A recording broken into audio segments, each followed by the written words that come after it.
पुणे में छात्रों की गूंज कार्यक्रम में राहुल गांधी ने बच्चों से संवाद किया। इस दौरान राहुल ने कहा कि देश की ताकत नारी शक्ति है।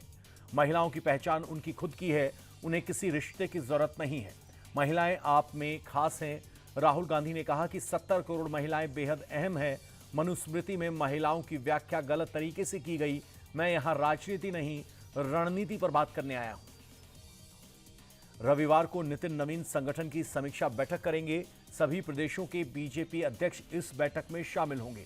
संगठन महामंत्री और प्रभारी भी साथ में मौजूद रहेंगे। सुबह 10 बजे बीजेपी मुख्यालय में बैठक शुरू होगी। यूपी, पंजाब, उत्तराखंड समेत अगले साल होने वाले राज्यों के विधानसभा चुनाव की तैयारियों की समीक्षा की जाएगी। बैठक में पार्टी द्वारा चलाए जा रहे कार्यक्रमों समेत संगठनों के अन्य मुद्दों पर भी मंथन होगा। बीजेपी के राष्ट्रीय अध्यक्ष नितिन नवीन ने अपनी नई टीम के साथ आज पहली बैठक की। सार्वजनिक जीवन में नरेंद्र मोदी के 25 साल पूरे होने पर आयोजित होने वाले कार्यक्रमों पर मंथन हुआ। नितिन नवीन ने राष्ट्रीय पदाधिकारियों को नेशन फर्स्ट का मंत्र दिया। साथ ही सार्वजनिक जीवन में संयम और अनुशासन बनाए रखने और केंद्र और राज्य सरकार की जन कल्याणकारी योजनाओं के प्रचार प्रसार पर भी जोर दिया। प्रधानमंत्री मोदी के जन्मदिन 17 सितंबर से बीजेपी देश भर में सेवा संकल्प अभियान चलाएगी। बीजेपी संगठन की मीटिंग में 1 महीने तक चलने वाले इस अभियान की रूपरेखा पर चर्चा हुई। पार्टी के राष्ट्रीय महामंत्री विनोद तावड़े ने बताया कि पार्टी हर साल प्रधानमंत्री के जन्मदिन पर सेवा पखवाड़ा आयोजित करती है, लेकिन इस बार नरेंद्र मोदी के सार्वजनिक जीवन के 25 साल को ध्यान में रखकर सेवा संकल्प अभियान चलाने का फैसला किया है। प्रधानमंत्री के जन्मदिन पर देश भर की 14 लाख से ज्यादा आंगनवाड़ी केंद्रों में सेवा कार्य से जुड़े लोगों का सम्मान किया जाएगा। मकसद प्रधानमंत्री के सेवा भाव को जन भागीदारी से जोड़ना है। सेवा सेतु के जरिए मोदी सरकार में शुरू की गई सरकारी योजनाओं का लाभ लेने से वंचित रह गए लोगों की योजनाओं से जोड़ा जाएगा। युवाओं के लिए नेशनल इनोवेशन चैलेंज आयोजित किया जाएगा, जहां उन्हें उनके क्षेत्र की स्थानीय समस्याओं के बारे में बताया जाएगा और इन समस्याओं के नए और व्यवहारिक समाधान खोजने के लिए कहा जाएगा। बीजेपी संगठन की बैठक में जेन जी और जेन अल्फा को लेकर बड़ा फैसला हुआ है। जेन जी के साथ संपर्क साधने के लिए बीजेपी अभियान शुरू करेगी। इसके लिए राष्ट्रीय अध्यक्ष नितिन नवीन के नेतृत्व में स्पेशल टीम बनाई गई है, जिसमें विनोद तावड़े, स्मृति ईरानी, हर्ष सांघवी समेत कई बड़े नेताओं को शामिल किया गया है। टीम का फोकस युवाओं से सीधे संवाद, उनकी अपेक्षाओं और मुद्दों को समझने और पार्टी की नीतियों और विचारधारा से उन्हें जोड़ने पर रहेगा। बीजेपी की बैठक में वंदे मातरम को लेकर प्रस्ताव पारित हुआ। राष्ट्रगीत को सिर्फ 2 ही छंद गाने के कांग्रेस के फैसले की आलोचना की गई। प्रस्ताव में कहा गया कि बीजेपी राष्ट्रगीत सांप्रदायिक दबाव, राजनीतिक तुष्टीकरण और संकीर्ण वोट बैंक की राजनीति के अधीन करने से हर प्रयास का विरोध करेगी। कांग्रेस का कोई भी प्रस्ताव संसद के बनाए गए कानूनों से ऊपर नहीं है। वंदे मातरम के इतिहास को जन जन तक पहुंचाने के लिए बीजेपी देशव्यापी अभियान चलाएगी।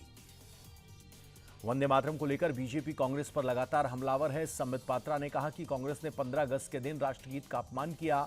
सोनिया गांधी ने पूरा वंदे मातरम गाने से बीच में रोक दिया। कांग्रेस तुष्टीकरण की राजनीति कर रही है। ये लोग आज भी विभाजन के बीज बोने की कोशिश में लगे हुए हैं, लेकिन बीजेपी वंदे मातरम का विभाजन नहीं होने देगी। हम पूरे देश में वंदे मातरम को लेकर अभियान चलाएंगे।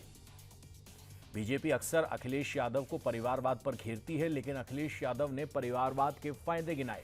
सपा प्रमुख ने कहा कि हमारी पार्टी को परिवारवाद का पूरा फायदा मिलता है। एक ही परिवार के 5 सांसद हैं, तभी हमारी पार्टी नहीं टूटी। सपा में कुछ मुस्लिम सांसद थे और कुछ पक्के समाजवादी। इस तरह बीजेपी की तमाम कोशिशों के बावजूद भी हमारा दल टूटने से बच गया। सपा चीफ अखिलेश यादव ने आरोप लगाया है कि बीजेपी सरकार आरक्षण को खत्म करने की गहरी साजिश रच रही है। उन्होंने कहा कि तथाकथित आरक्षण सुधार के नाम पर इसके मूल स्वरूप से खिलवाड़ किया जा रहा है, जबकि आरक्षण पिछड़ों, दलितों और अल्पसंख्यकों यानी पीडीए का संवैधानिक अधिकार है। अखिलेश यादव ने 2 टूक शब्दों में कहा कि पीडीए के हक की लड़ाई हर स्तर पर लड़ी जाएगी और आरक्षण हमेशा से था, है और आगे भी रहेगा। महाराष्ट्र के मुख्यमंत्री देवेंद्र फडणवीस ने राहुल गांधी के छात्रों की गूंज कार्यक्रम पर बड़ा अटैक किया। उन्होंने कहा कि राहुल गांधी का कार्यक्रम सिर्फ एक इवेंट है, इसकी पोल खुल गई है। राहुल पैसे देकर भीड़ बुला रहे हैं। ये छात्रों की गूंज नहीं बल्कि राहुल गांधी का रीलॉन्च है। हरियाणा के सीएम नायब सिंह सैनी ने पंजाब सरकार पर तीखा हमला बोला। उन्होंने दावा किया कि जब पंजाब में बीजेपी की सरकार बनेगी तो ड्रग तस्करी में शामिल लोगों को या तो झंझा छोड़ना होगा या पंजाब छोड़ना होगा। सीएम सैनी ने भर्ती प्रक्रिया पर भी सवाल उठाते हुए कहा कि पंजाब में अपने नाम अपनी जगह एसबीआई वाले लोग भी एक्साइज इंस्पेक्टर बन गए। युवा अब सरकार से पुराने वादों का हिसाब मांग रहे हैं। हिमाचल विधानसभा के मानसून सत्र की कार्रवाई शुरू होते ही सोमवार तक के लिए स्थगित हो गई, जिसके बाद विपक्ष के सभी विधायक विधानसभा स्पीकर के चैम्बर के बाहर धरने पर बैठ गए। काफी देर बाद प्रदर्शन करने के बाद बीजेपी विधायक स्पीकर कुलदीप पठानिया से भी मिले और सदन की कार्रवाई शुरू करने की मांग की, लेकिन स्पीकर ने सोमवार को ही विधानसभा की कार्रवाई शुरू करने की बात कही। चीनी की बढ़ती हुई कीमतों को लेकर सरकार ने आधिकारिक बयान जारी किया है। सरकार ने कहा है कि एथेनॉल की वजह से चीनी महंगी नहीं हुई, बल्कि कम घरेलू उत्पादन, अपकमिंग फेस्टिव सीजन और जमाखोरी की वजह से चीनी की कीमतें बढ़ी हैं। सरकार ने यह भी बताया कि मौजूदा समय में एथेनॉल बनाने के लिए गन्ने के अलावा अब मक्के का भी इस्तेमाल किया जा रहा है। देश में चीनी की बढ़ती किल्लत और बढ़ती कीमतों के बीच यूपी सरकार अलर्ट हो गई है। सीएम योगी ने खुद चीनी की उपलब्धता की समीक्षा की और जमाखोरों पर कड़ी कार्रवाई के निर्देश दिए। कोई भी 30 दिन से अधिक समय तक चीनी का स्टॉक स्टोर नहीं कर सकता। एक समय में अगर डीलर ने 40 टन से ज्यादा स्टॉक रखा है तो एस्मा के तहत एक्शन होगा।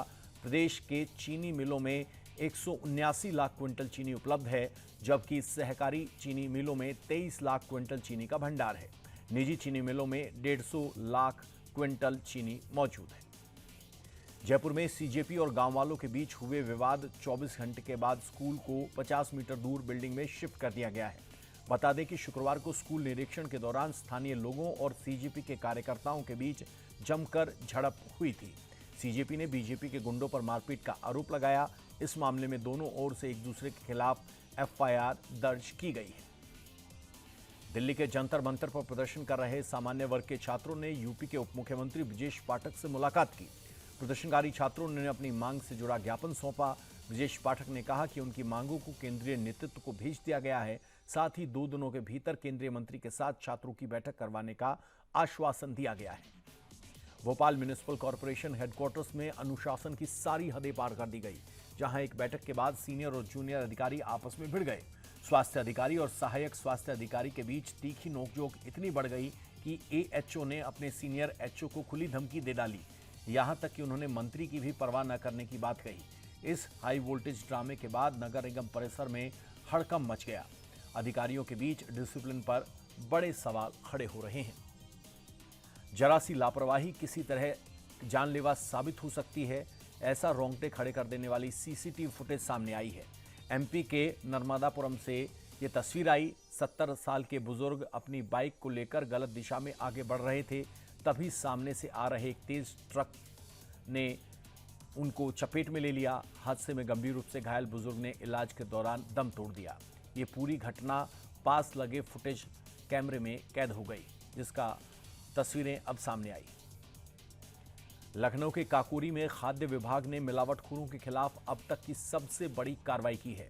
शिवाशी स्वीट्स पर छापेमारी कर जब्त की गई 2675 किलो खराब मिठाई और 1000 लीटर गंदा घोल अधिकारियों की मौजूदगी में नष्ट किया गया। इस दौरान भारी मात्रा में सड़े हुए कलाकंद, पेड़ा, डोडा बर्फी को जमींदोज किया गया।